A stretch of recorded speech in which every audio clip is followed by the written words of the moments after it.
नमस्कार बच्चों, आज हम आपके लिए लेकर आए हैं हिंदी के सर्वनाम से संबंधित चर्चा आज की क्लास में आपके साथ की जाएगी।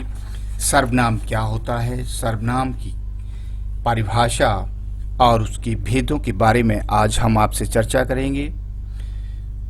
सर्वनाम जो शब्द संज्ञा के स्थान पर आते हैं वे सर्वनाम कहलाते हैं। सर्वनाम शब्द का अर्थ है सब नामों के लिए, अर्थात सब नामों के लिए जो शब्द प्रयुक्त होता है उसे सर्वनाम कहा जाता है। संज्ञाओं अर्थात नामों के बदले जिन शब्दों का प्रयोग होता है उन्हें सर्वनाम कहते हैं। उदाहरण के रूप में जैसे कल दिलीप आया और दिलीप ने कहा कि दिलीप 2-4 दिनों में कलकत्ता जाएगा।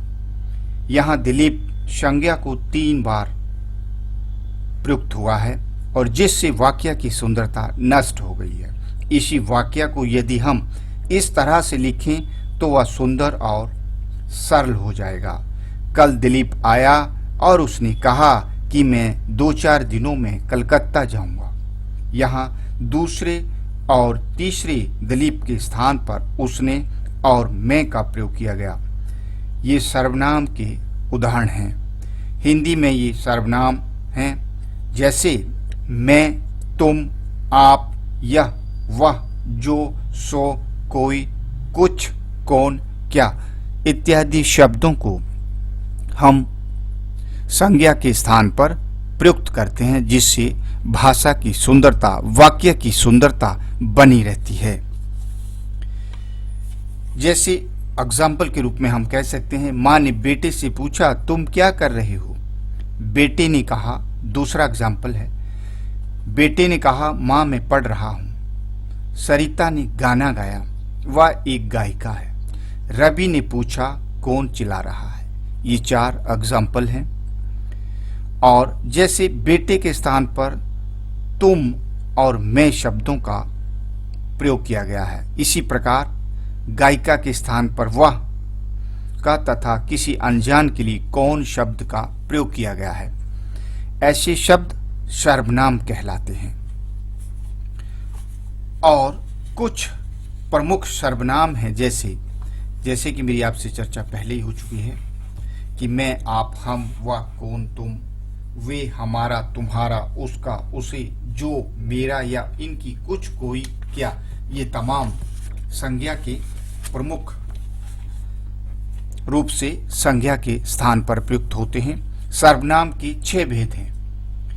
हिंदी भाषा में सर्वनाम के 6 भेद हैं और उनमें से पहला है पुरुषवाचक सर्वनाम, पर्सनल प्रोनाउन।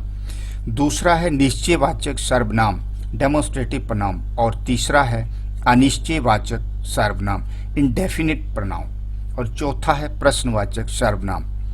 और 5वां है संबंधवाचक सर्वनाम, रिलेटिव प्रोनाउन। और छठा है निजवाचक सर्वनाम, रिफ्लेक्सिव प्रोनाउन। तो पुरुषवाचक सर्वनाम के बारे में हम पहले चर्चा करते हैं। जो सर्वनाम बोलने वाले, सुनने वाले और अन्य व्यक्तियों के लिए प्रयोग किए जाते हैं वे पुरुषवाचक सर्वनाम कहलाते हैं। जैसे मैं, तुम, वह आदि, ये पुरुषवाचक है। मैं अपना काम कर रहा हूँ, उदाहरण के रूप में। तुम क्या कर रहे हो, एक एग्जाम्पल और है, वह पढ़ रहा है। इसे हटाओ, उससे वह बात मत करो, वह मेरा घर है। दूसरा है निश्चयवाचक सर्वनाम। जिस सर्वनाम में किसी निश्चित व्यक्ति या वस्तु का पता चले वह निश्चयवाचक सर्वनाम कहलाता है। जैसे यह, वह, इसका, उसने आदि। इसे हटाओ, एग्जाम्पल जैसे मैंने पहले बताया, उससे बात मत करो, वह मेरा घर है, ये निश्चित है। अनिश्चयवाचक सर्वनाम तीसरा है। ऐसे सर्वनाम जो किसी निश्चित व्यक्ति या वस्तु की जानकारी नहीं देते वे अनिश्चयवाचक सर्वनाम कहलाते हैं। जैसे कोई, किसी या कुछ आदि। दूध में कुछ पड़ा है, कोई बाहर खड़ा है, वह किसी से मिलने गया है। और चौथा है प्रश्नवाचक सर्वनाम। जो सर्वनाम शब्द प्रश्न पूछने के काम आते हैं। जैसे कौन, क्या, किसे, किसने आदि। उदाहरण के रूप में हम समझ सकते हैं कौन रो रहा है। दूसरा एग्जाम्पल है यहाँ पर क्या हो रहा है, यह कार किसकी है। तो इसमें कौन, क्या, किसकी शब्दों का प्रयोग हुआ है जो सर्वनाम है। संबंधवाचक सर्वनाम, जो सर्वनाम शब्द वाक्य में आने वाले दूसरे सर्वनाम शब्दों से संबंध जोड़ते हैं वे संबंधवाचक सर्वनाम कहलाते हैं। अर्थात जैसे जो, सो, जैसा, वैसा, जिसकी, उसकी आदि। जैसी करनी वैसी भरनी, जिसकी लाठी उसकी भैंस, जो पढ़ेगा सो पास हो जाएगा। तो ये क्या है, संबंधवाचक सर्वनाम है, एक दूसरे से अपने संबंध को कोरिलेट कर रहे हैं। और निजवाचक सर्वनाम छठा, जिन शब्दों का प्रयोग काम करने वाला अपने लिए करता है वे शब्द निजवाचक सर्वनाम कहलाते हैं। जैसे स्वयं, खुद, अपने आप आदि। अपना काम स्वयं करें। एग्जाम्पल, मैं खुद उससे मिलने जाऊंगा। काव्य ने अपने आप को आईने में देखा। तो इसमें पहले में स्वयं और दूसरे में जैसे मैं खुद, खुद शब्द, और काव्य ने अपने आप को आईने में देखा। तो अपने आप जो है वो इसमें निजवाचक सर्वनाम है। तो इसलिए हम कह सकते हैं कि संज्ञा के स्थान पर प्रयुक्त होने वाले शब्द सर्वनाम कहलाते हैं और इसके 6 भेद हैं। जैसे कि मैंने पहले भी बताया, पुरुषवाचक, निश्चयवाचक, अनिश्चयवाचक, प्रश्नवाचक, संबंधवाचक और निजवाचक। पुरुषवाचक सर्वनाम में जैसे मैं, तुम, वह। निश्चयवाचक में वह, यह। अनिश्चयवाचक में कोई, कुछ, और प्रश्नवाचक में कौन, किस, और संबंधवाचक में जो, सो, जैसा, तैसा, जैसी करनी वैसी भरनी जैसे शब्द। निजवाचक स्वयं और खुद। इस तरह से हम कह सकते हैं कि सर्वनाम को समझने के लिए ये बहुत ही आसान मेथड है। जैसे एक एग्जाम्पल के रूप में, कोई चिल्ला रहा है, रेखांकित शब्द सर्वनाम का कौन सा भेद है। जैसे तो कोई है तो निश्चय अनिश्चयवाचक है।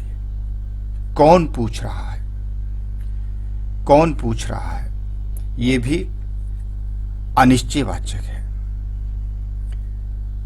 तो इस तरह के अनेक ऐसे प्रश्न हैं जिन्हें हम प्रतियोगी परीक्षाओं में आते हैं, उन्हें हम आसानी से हल कर सकते हैं।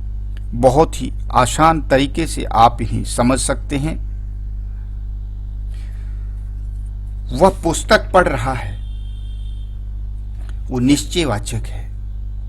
वह मेरा घर है, रेखांकित शब्द सर्वनाम का कौन सा भेद है। वह मेरा घर है, यानी कि वह शब्द भी निश्चयवाचक है। जो बोएगा सो काटेगा, यानी कि जो बोएगा सो काटेगा, यानी कि संबंधवाचक सर्वनाम है। तो ये तमाम तरह के एग्जाम्पल मैंने आपको दिए और इस तरह से आप इन्हें बहुत ही आसानी से सर्वनाम को, यानी कि संज्ञा के स्थान पर जो भी शब्द प्रयुक्त होते हैं उन्हें हम सर्वनाम कहते हैं, संज्ञा के स्थान पर प्रयुक्त होने वाले शब्द। तो आपको हमारा वीडियो ये कैसा लगा? अगर वीडियो आपको अच्छा लगा हो तो इस वीडियो को आप कमेंट कीजिए, शेयर कीजिए और हमारे YouTube चैनल विजन डायरी 786 को सब्सक्राइब कीजिए। और अब इंतजार कीजिए कल तक, तब तक के लिए, नेक्स्ट क्लास तक के लिए धन्यवाद।